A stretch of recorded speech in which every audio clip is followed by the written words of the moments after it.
Salam sejahtera bagi kita semua dan umat sedharma.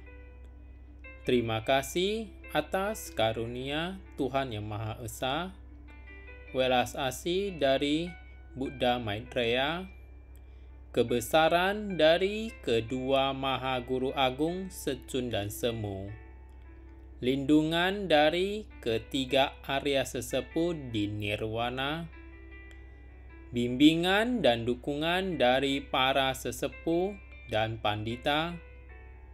Pada kesempatan ini, Hosie mendapatkan kesempatan belajar dan mengikat jodoh yang baik bersama umat sedharma semua. Pada kesempatan ini, kita akan belajar bersama mengenai Lunyi Pa Yi Pian Di Se Liu Zhang, Lunyi bab 3 nomor 16.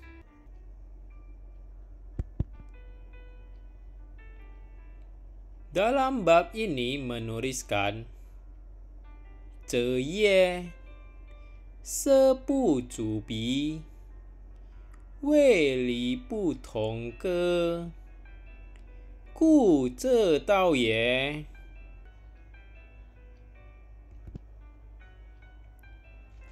Arti dari bab ini adalah Nabi Konfusius berkata, ketika sedang memanah, tidak perlu menembus papan sasarannya, karena kekuatan setiap orang berbeda-beda.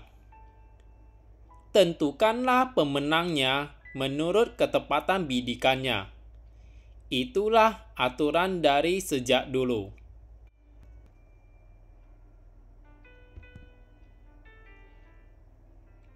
Pada zaman dahulu, setiap dari keluarga prajurit dan pejabat, maka keturunannya akan diajarkan pelajaran budi pekerti, musik, berkuda, memanah, syair, dan berhitung.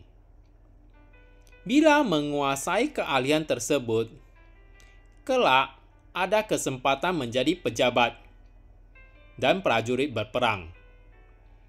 Karena dengan jabatan tersebut bisa mengangkat dan membanggakan nama keluarga. Dahulu, selalu ada perlombaan untuk menunjukkan kemampuan dan keahlian mereka. Salah satunya adalah memanah. Dan karena ini adalah perlombaan, bukan dalam latihan peperangan, maka tujuan dari perlombaan memanah adalah mengenai sasaran secara tepat, bukan untuk menunjukkan kekuatan. Karena aturan dari perlombaan adalah ketepatan pada sasaran, bukan merobohkan sasaran. Setiap orang mempunyai keahlian masing-masing. Ada yang hebat dalam mengenai sasaran, tetapi kekuatannya tidak begitu menonjol. Ada yang ketepatan sasarannya kurang, tetapi mempunyai kekuatan yang besar. Dan tidak begitu banyak orang yang bisa mempunyai keahlian mengenai sasaran dan tenaga yang besar. Salah satu yang mempunyai keahlian keduanya adalah pemanah legendaris di Tiongkok bernama Ho Yi. Beliau adalah orang yang memanah 9 matahari dari 10 yang menyinari bumi. Karena bumi sangat panas dan menyebabkan kekeringan, pohon dan tumbuh-tumbuhan menjadi layu. Banyak orang mati kehausan. Maka Ho Yi dengan panas saktinya memanah 9 matahari dan tersisa 1 matahari. Semua orang berterima kasih kepada Ho Yi, dan atas jasa tersebut, Ho Yi dianugerahi ramuan panjang umur. Karena keberhasilan tersebut membuat Hui menjadi sombong. Dan ramuan tersebut diambil oleh istrinya yang bernama Chang'e. Dan setelah meminum ramuan tersebut, Chang'e terbang ke bulan. Dan Chang'e yang dikenal dengan Dewi Bulan. Inilah cerita legendaris dari Tiongkok. Aturan dalam perlombaan memanah yang berlaku dari zaman dahulu sampai sekarang adalah ketepatan sasaran. Pesan yang disampaikan oleh Nabi Konfusius adalah, setiap hal pasti ada aturan dasar yang harus dipatuhi. Dan itu yang menjadi acuan dalam membuat peraturan yang lain. Dalam menjalankan atau melakukan apapun, ada aturan yang harus dijalankan dan tidak bisa sembarangan. Karena setiap orang dilahirkan di dunia ini ada dibekali 5 sifat mulia, yaitu 1. Welas asih. 2. Kebenaran. 3. Tata susila. 4. Kearifan. 5. Kepercayaan. Dengan 5 sifat mulia ini, kita tahu berbuat kebaikan, menolong orang, bisa bedakan mana yang benar dan mana yang salah, bisa mengikuti dan menjalankan aturan, tahu sopan santun, dan yakin adanya Tuhan yang Maha Esa. Maka dari itu, dalam menjalankan kehidupan sehari-hari, kita harus menghindari 5 pantangan ini.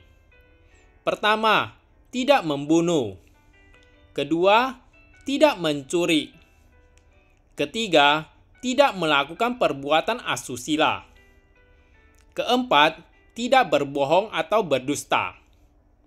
5. Tidak makan dan minum yang menyebabkan hilangnya kesadaran.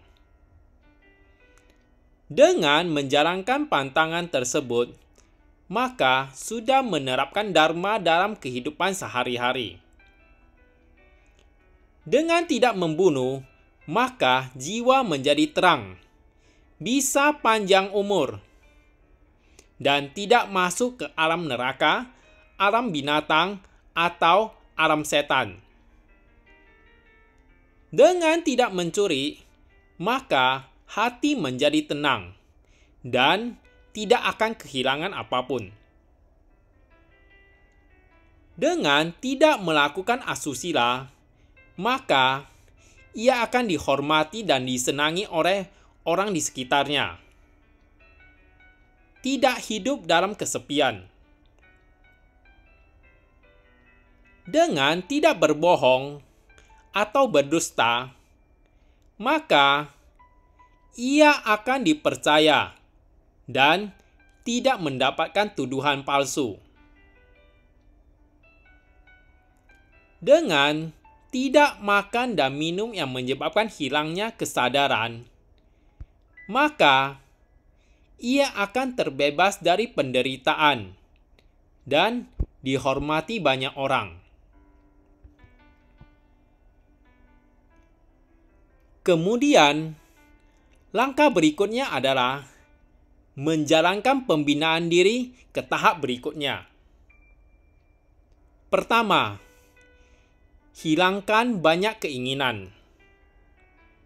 Karena dengan keinginan yang banyak akan membuat diri menjadi tamak, iri hati, dan kemelekatan. Kedua, memahami dharma yang disabdakan oleh para Buddha, Nabi, para orang suci dan bijaksana. Ketiga, hati harus tulus dalam menjalankan pembinaan. Keempat, hati yang lurus dan terbuka. Kelima, merubah tabiat yang tidak baik. Dengan bisa menjalankan ini, maka keluarga akan baik dan bahagia. Negara bisa aman dan harmonis. Dan dunia akan damai. Ada satu cerita, pada zaman dahulu, ada 7 orang biku tinggal di sebuah gua di dalam hutan limba. Mereka melakukan meditasi cinta kasih. 7 orang tersebut adalah ke-1, kepala biku. Kedua, adik kepala biku. Ketiga, sahabat karibnya. Keempat, musuh dari kepala biku karena tidak bisa akur. Kelima, biku yang tua dan sewaktu-waktu bisa meninggal. 6, biku yang sakit dan sewaktu-waktu bisa meninggal. 7, biku yang tidak berguna karena tidur saat meditasi dan tidak bisa menghafalkan parita. Namun, biku yang lain membiarkannya begitu saja dan berterima kasih kepadanya karena telah mengajarkan mereka untuk bersabar. Suatu hari, ada segerombolan bandit dan menemukan gua tersebut dan mau menggunakan gua tersebut untuk menjadi tempat bersembunyi karena sangat terpencil. Jadi, para bandit mau menguasai gua tersebut dan berminat membunuh semua biku agar tidak membocorkan tempat persembunyian mereka. Akan tetapi, untunglah kepala biku sangat lihai berbicara membujuk orang. Kepala biku berhasil membujuk segerombolan bandit untuk membiarkan biku-biku pergi. Dengan syarat, 1 orang biku dijadikan sandera dan akan dibunuh bila ada biku yang membocorkan tempat persembunyian mereka. Jadi, sandera itu untuk peringatan kepada biku yang lain untuk tidak mengatakan lokasi gua kepada siapapun. Itulah hasil terbaik yang bisa dinegosiasikan oleh kepala biku. Kepala biku dibiarkan sendiri beberapa saat untuk membuat keputusan siapa yang akan dikorbankan, sehingga yang lain bisa terbebas. Bila kita adalah kepala biku, siapa yang akan kita korbankan? Kepala biku? Adik kepala biku? Sahabat karibnya? Musuh kepala biku karena tidak bisa akur? Biku yang tua dan sewaktu-waktu bisa meninggal? Biku yang sakit dan sewaktu-waktu bisa meninggal juga? Biku yang tidak berguna karena tidur saat meditasi dan tidak bisa melafalkan parita. Oke, simpan jawaban Anda masing-masing terlebih dahulu. Kepala biku, cinta kasihnya kepada adiknya sama besarnya dengan sahabatnya. Tidak lebih dan tidak kurang.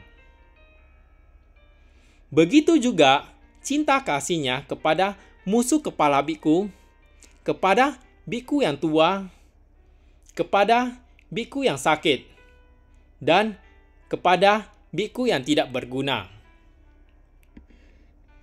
Kepala biku selalu berkata, "Pintu hatiku akan selalu terbuka untukmu. apapun yang kamu lakukan dan siapapun kamu. Pintu hati kepala biku terbuka lebar untuk semua orang. Tanpa syarat, tanpa pandang bulu, cinta kasih yang mengalir bebas. Dan yang paling penting, cinta kasihnya kepada orang lain sama besarnya dengan cinta kasihnya kepada diri sendiri. Kemudian, kepala biku menemui Gelomboran Bandit dan menjelaskan, "Saya sangat susah untuk memilih satu di antara kami. Karena saya belajar, cintalah orang lain seperti engkau mencintai diri sendiri. Tidak lebih dan juga tidak kurang. Dan perlakukan orang lain seperti memperlakukan diri sendiri. Dan perlakukan diri sendiri seperti memperlakukan orang lain. Ini dinamakan setara dan adil." Saya tidak bisa mengorbankan orang lain. Begitu juga, saya tidak bisa mengorbankan diriku sendiri. Karena jika saya mengorbankan diriku sendiri, berarti saya belum belajar mencintai diriku sendiri. Jika saya bisa memaafkan kesalahan orang lain, dan saya juga bisa memaafkan kesalahan diriku sendiri. Dengan begitu, cinta kasih saya adil dan tidak belah sebelah. Itulah sebabnya kepala biku tidak memilih dirinya sendiri dan biku yang lain.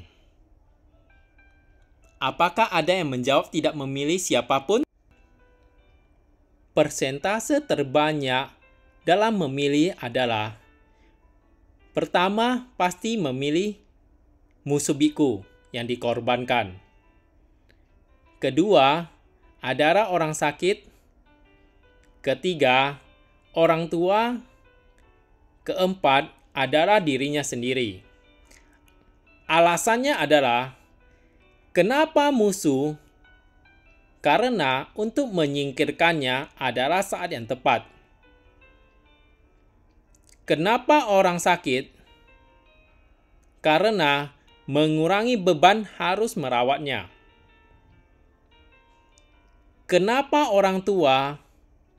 Karena pada akhirnya akan mati juga. Kenapa diri sendiri?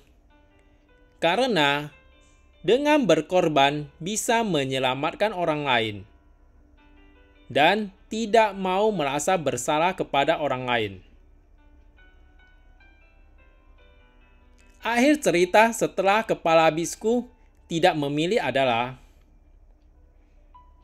maka Gelomboran Bandit semua menjadi sangat terkesan dan terinspirasi oleh penjelasan kepala biku. Sehingga tidak hanya melepaskan semua biku, namun para bandit semua bertobat dan menjadi biku. Bila semua orang bisa mempunyai cinta kasih yang adil dan merata, maka dunia akan damai dan bisa bahagia. Dari pelajaran ini, kita bisa belajar hidup ini harus mengikuti aturan dan mempunyai cinta kasih yang adil. Demikian pembahasan Lundi sampai di sini. Semoga Dharma ini bisa bermanfaat untuk kita semua. Bila ada perkataan yang salah, mohon pengampunan dari Tuhan Yang Maha Esa. Bila ada perkataan yang kurang berkenan, mohon maaf dari para umat semua. Terima kasih atas kesempatan yang diberikan dan bimbingan dari para pandita. Semoga Tuhan selalu memberkati kita semua dan bisa terhindar dari bencana dan mara bahaya. Semoga semua makhluk berbahagia. Terima kasih semuanya.